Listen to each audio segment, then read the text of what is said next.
এটাকে সামনে রেখে এবং আরো যারা এটা সম্ভব করেছে, যে তরুণ সমাজ, তাদের প্রতি আমি আবার সমস্ত প্রশংসা এবং কৃতজ্ঞতা জানাচ্ছি তাদেরকে। তারা আমার পাশে আছে। এরা এই দেশকে রক্ষা করেছে, এই দেশকে নতুনভাবে পুনর্জন্ম দিয়েছে এবং এই পুনর্জন্মে যে বাংলাদেশ পেলাম, সে বাংলাদেশ যেন অত্যন্ত দ্রুত গতিতে এগিয়ে চলতে পারে, সেটাই হলো আমাদের শপথ। সেটা আমরা রক্ষা করতে চাই, এগিয়ে যেতে চাই। আজকে আবু সাঈদের কথা মনে পড়ছে আমাদের, যে আবু সাঈদের ছবি বাংলাদেশের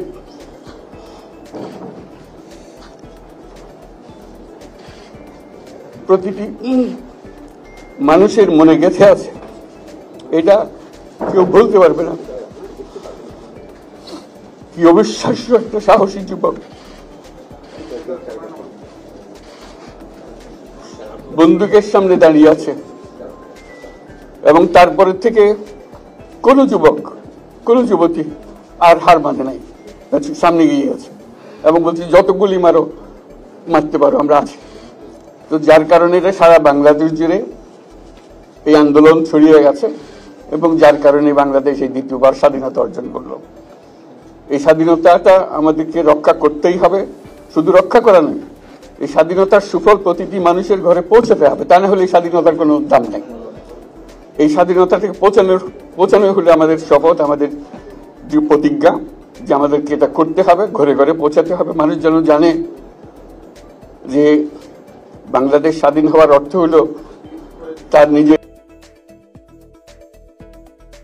নিজের ভবিষ্যতের পরিবর্তন।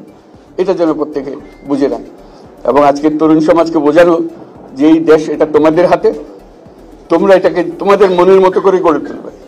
তোমরা যেভাবে স্বাধীন করতে পেরেছো, তোমরা এটাকে তোমাদের মনের মতো করে গড়তেও পারবে এবং তোমাদের দেখে সারা দুনিয়া শিখবে কিভাবে একটা দেশ, একটা তরুণ সমাজ গ্রহণ করতে পারে এবং তাকে পাল্টে ফেলতে পারে। তাদেরকে আমি বারে বারে এমনি উপদেশ দিই যে পুরনোদের বাদ দাও, তাদের এই পুরনো চিন্তা দিয়ে এটার মুক্তি আমাদের হবে না করি, সারা দুনিয়ার মধ্যে এটা হবে না। এটা শুধু বাংলাদেশের কথা না, সারা দুনিয়াকে জুড়ে কথা বলছি। তোমাদের মধ্যে যে শক্তি আছে, যে ক্রিয়েটিভিটি আছে, সৃজনশীলতা আছে, সেই সৃজনশীলতাকেও কাজে লাগাতে হবে। এটা শুধু বই খাতাতে লেখার জিনিস না, এটাকে প্রকাশ করার জিনিস, স্থাপন করার জিনিস, সেটা করা।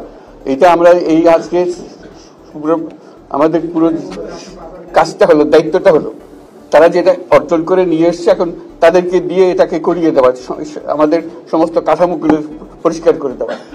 সরকার বলে একটা জিনিস আছে, কিন্তু মানুষের কোনো আস্থা নেই। মানুষ মনে করে সরকার একটা দমন পীড়নের একটা যন্ত্র, যেখানে পায়, যেখানে সুযোগ পায় তারা একটা কষ্ট দেওয়া, তার থেকে নিংড়ে দেওয়া, যে সকল স্তরে। এটা হলো তার থেকে কেমন ভাবে সামাল দিতে হবে তাকে, একটা ভয়ের একটা জিনিস, তাকে সামাল দিয়ে চলা। এটা হলো সরকার। এটা সরকার হতে পারে না। সরকারকে দেখে মানুষের বুক ফুলে উঠবে যে আমাকে সাহায্য করবে, আমাকে রক্ষা করবে, আমার সরকার আমার জন্য দাঁড়াবে। সরকার তার জন্য দাঁড়ায় না কোনো সময়। যে সরকার হবে, সেই সরকার মানুষকে রক্ষা করবে, মানুষের আস্থাভাজন হবে। কেউ জোর করে তাকে বলার নেওয়ার ভালো আছে এটা না। সে নিজে নিজে বিশ্বাস করবে, সরকারি লোক দেখলে বলছে আমার লোক, আমাকে রক্ষা করার লোক। সেই আস্থাটা আমাদেরকে ফিরিয়ে আনতে হবে মানুষের মনে, তাহলে মানুষও যোগ দেবে এটাকে। মানুষ এখন পিছিয়ে থাকে যে কিসের মধ্যে আমাদেরকে ঢুকিয়ে দিচ্ছে। আমরা যেন জানতে পারি যে এইটা আমরা সবাই মিলে আমরা অগ্রসর হতে পারি। একটা বড়, সারা বাংলাদেশ একটা বড় পরিবার, এই পরিবার আমরা একসঙ্গে চলতে চাই এবং আমাদের মধ্যে দ্বিধা দ্বন্দ্ব যা কিছু সরিয়ে ফেলতে চাই। যারা বিপথে গেছে তাদেরকে পথে আনতে চাই, যাতে করে একসঙ্গে আমরা কাজ করতে পারি। এর মধ্যে আমরা শুনলাম, আসার পথে শুনে আসছি যে এখানে আইন শৃঙ্খলার ব্যাঘাত হচ্ছে, মানুষকে আক্রমণ করছে, ঘরবাড়ি জ্বালিয়ে দিচ্ছে, সম্পদ জ্বালিয়ে নষ্ট করছে, চুরি করছে, দিয়ে যাচ্ছে, অফিস আদালতে আক্রমণ করছে, সংখ্যালঘুদের উপর আক্রমণ করছে, হিন্দু, বৌদ্ধ, খ্রিস্টান, আহমদিয়া সবার উপর আক্রমণ করছে। এগুলো হলো ষড়যন্ত্রের অংশ।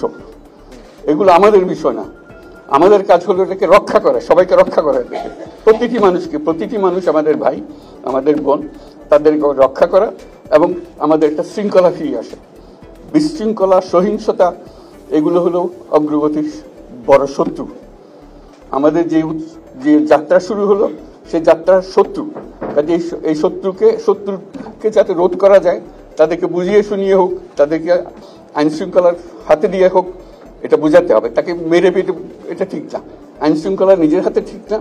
তাকে আমাদের আইন শৃঙ্খলা বাহিনী এমন হতে হবে, তাদের হাতে সুপর্দ করলে আমরা নিশ্চিন্ত থাকবে তার একটা বিহিত হবে। এমনগুলো আমরা হাতে দিয়ে দিলাম, 2 টাকা নিয়ে আবার ছেড়ে দিল, এটা যেন আবার না।